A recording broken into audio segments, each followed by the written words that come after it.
Yeah.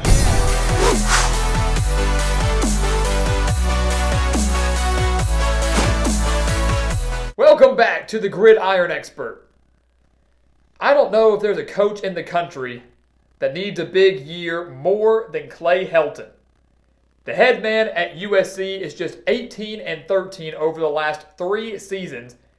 And while the Trojans did go 5-1 last year, the only loss to Oregon in the Pac-12 Championship game, Trojan fans are getting restless. They are expecting greatness out of their football program. They are expecting Pac-12 championships, and they are expecting to be in the hunt for the college football playoff. This is the year they have to do it. The Trojans clock in at number 14 in our early Gridiron Expert Top 25, and expectations are very high out in Southern California. Rightfully so. 8 starters on offense return, 8 starters on defense return. The big player, of course, quarterback Kedon Slovis, who has completed 70% of his passes in his career for over 5,400 yards and 47 touchdowns. He will be one of the best quarterbacks in the Pac-12 Conference this season. He is the heart and soul of this USC football team going into 2021. Add on to that the defense should be a little bit better than they were last year.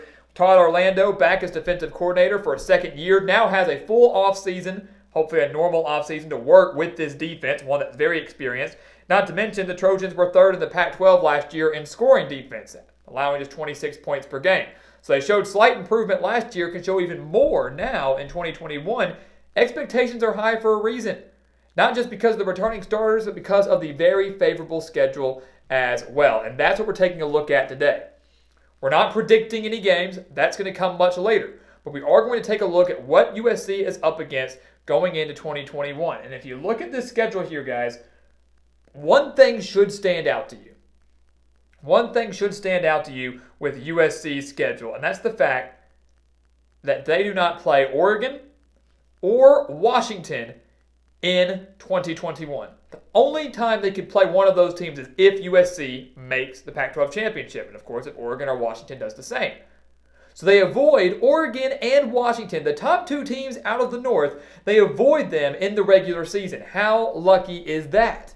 So right off the bat, you know this has to be a special year for USC. Right there, your cross division really isn't that bad. And while the South is very wide open, there are only a handful of teams that could really challenge them for that spot, that top spot in the South. So let's look at their schedule here. I'm looking at this first half here, and if I'm USC, I'm not that scared. Again, we're not predicting any games here, but it would be, I think, shocking for many if USC did not start off 2021 at 6-0. San Jose State, not many people are going to worry about. Stanford at home, Cardinals still have a lot of questions. Washington State is still very young, entering year 2 with Nick Rolovich as their brand new head coach.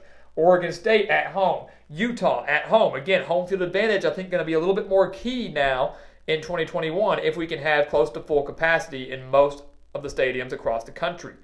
The toughest game, I really think, on USC's schedule in this first half is at Colorado. I think that's the toughest game out of the first 6 for them. Colorado, if you remember, nearly won the Pac-12 South last year. Nearly won it. Surprised a lot of people in year 1 under Karl Dorrell. They're going to be a run-heavy team in 2021. It's just a matter of, was 2021 a fluke for the Buffaloes because COVID actually benefited them?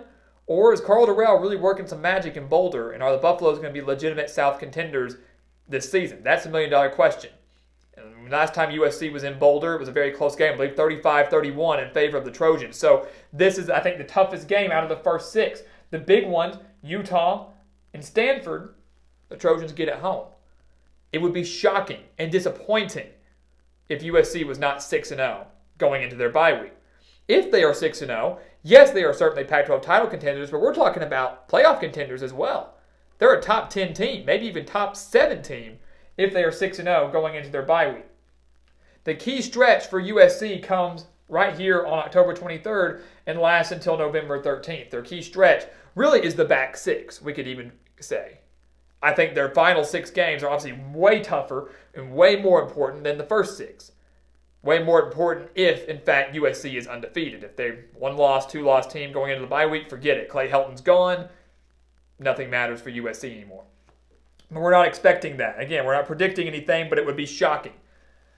These 4 games here against Notre Dame, Arizona, Arizona State, and California, I believe, are the biggest on USC's schedule. We'll start with Notre Dame on the 23rd. That's obviously a game, guys, a historic rivalry game between the Trojans and the Fighting Irish. Traveling to South Bend is never easy, but Notre Dame is dealing with a lot of changes, especially on the offensive side of the ball. In theory, they would have figured out a lot of those by October 23rd, by week 8 of the season, but you never know. You never know. Notre Dame is expected to take a major step back after making the college football playoff just last year. So at Notre Dame, not ideal. If the game was at the Coliseum, would make people feel a little bit better, but Notre Dame is vulnerable. The opportunity is there for USC to get a win. Arizona isn't really scaring a lot of people in the Pac-12. They're under new management with Jed Fish. It's going to take a little while, more than likely, for the Wildcats to become serious contenders, a serious threat to anybody. This game on the 6th of November, though, that's the biggest game on USC's schedule. There's no doubt about it. Say what you want about the Notre Dame game. Say what you want about UCLA, Utah, whatever. Arizona State, that's the biggest one. Because Arizona State is the biggest threat to USC in the Pac-12 South, and there's no doubt about that. Jaden Daniels, Herm Edwards, a very, very underrated defense. Expectations are very high for the Sun Devils in 2021, just like they are for the Trojans, and unfortunately for USC and Clay Helton, they have to travel out to the desert to take on Arizona State in a game that very well could determine the Pac-12 South. This might as well just be called the Pac-12 South Championship if, in fact, USC and Arizona State live up to their expectations. Obviously, a lot can change from week 1 to November, which, again, is the wildest month of college football every single year. But if you remember last year, at the Coliseum, Arizona State, in that first game of the season, led USC 24-14 entering the fourth quarter, and the Sun Devils couldn't hold on. They blew it and lost 28-27. So the Trojans survived that game. They survived that game against the Sun Devils at home. You can bet your money that Herm Edwards is going to have his team fired up, ready to redeem themselves after blowing it last year. They get the game at home. The division could very well be on the line. And they could be facing off against a USC team that at this point in time could be 8-0, could be 7-1. They're still going to be an elite national contender, more than likely. So this Arizona State game, without a doubt, is the toughest game of the year for them. It's the most important game of the year for USC. Right after that is California, and we've grouped that into this 4-game stretch here because every time you have a big game, you have to beware of the game after for 2 reasons. 1, you're hungover. USC loses this game to Arizona State. The division could be lost. They're hungover. Where's your motivation? California is no slouch with Justin Wilcox there, especially with that defense. They're licking their chops to get a win over USC. Bit of a rivalry game there as well. They pull off the upset. Or USC is high off this win over Arizona State. They are still a potential national title contender and the driver's seat of the Pac-12 South. They're very, very high. Do they come crashing down against California? There is something to be said for being high off a win, maybe overlooking your next opponent, or being a little too up on cloud 9, where a team comes in there, punches you in the mouth, and brings you back down to earth. There is something to be said for that. And that's why these 4 games are so important here, guys. Keep in mind that 3 of those 4 games are on the road. Again, I can't emphasize enough how important the Arizona State game is. Notre Dame game is important for USC's playoff hopes more than anything because Notre Dame, that's not going to affect USC's chances at a Pac-12 championship. So while it is very important, while it's going to be a very big game, while they are benefiting a bye week here, getting a week of rest before traveling to South Bend, it's not going to affect their chances of winning the Pac-12. But it is still a huge game if, in fact, they are national title and playoff contenders. They round out the year with UCLA and BYU, both of those at home. USC survived UCLA last year, 43-38, winning that game in the final minutes. Whether Chip Kelly has the Bruins trending in the right direction, whether he turns things around for good in 2021 remains to be seen. But there is a lot of talent coming back for the Bruins. And I think we'll have a good idea of what they're going to be made of after week 1 when they play LSU. But UCLA, certainly no slouch, can never overlook your rivalry week, never can overlook an opponent. And then USC actually closes out their season with BYU, a very intriguing matchup there, but we know BYU, for many, they're expecting them to take a step back, especially with the loss of Zach Wilson, who, as we mentioned before, was the number 2 overall pick in the NFL draft. So, again, having said all of that, this 4-game stretch is very important. The first half is relatively easy for USC, very, very favorable. The schedule lines up perfectly for Clay Helton and this team that returns 16 starters to have a very special year. And the FPI believes it will be, in a way. The FPI has USC going 9-3. Now, Trojans fans, would you be happy with that? That's the million-dollar question.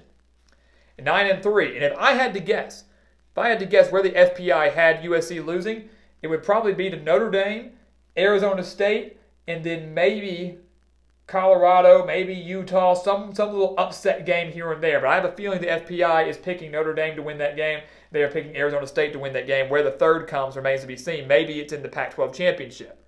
I don't know. But having said all of that, 9-3 for many, you probably wouldn't be cutting it. You're not making the playoff with that. And depending on where those 3 losses are, might not make the Pac-12 Championship with that either. Clay Helton just needs to get there, and he needs to win the Pac-12 Championship. Whether he gets the playoff or not, that's just a bonus. But he needs to win the conference, and this is the year they have to do it. If not, he could be out. USC, very favorable schedule. Can they take advantage of it?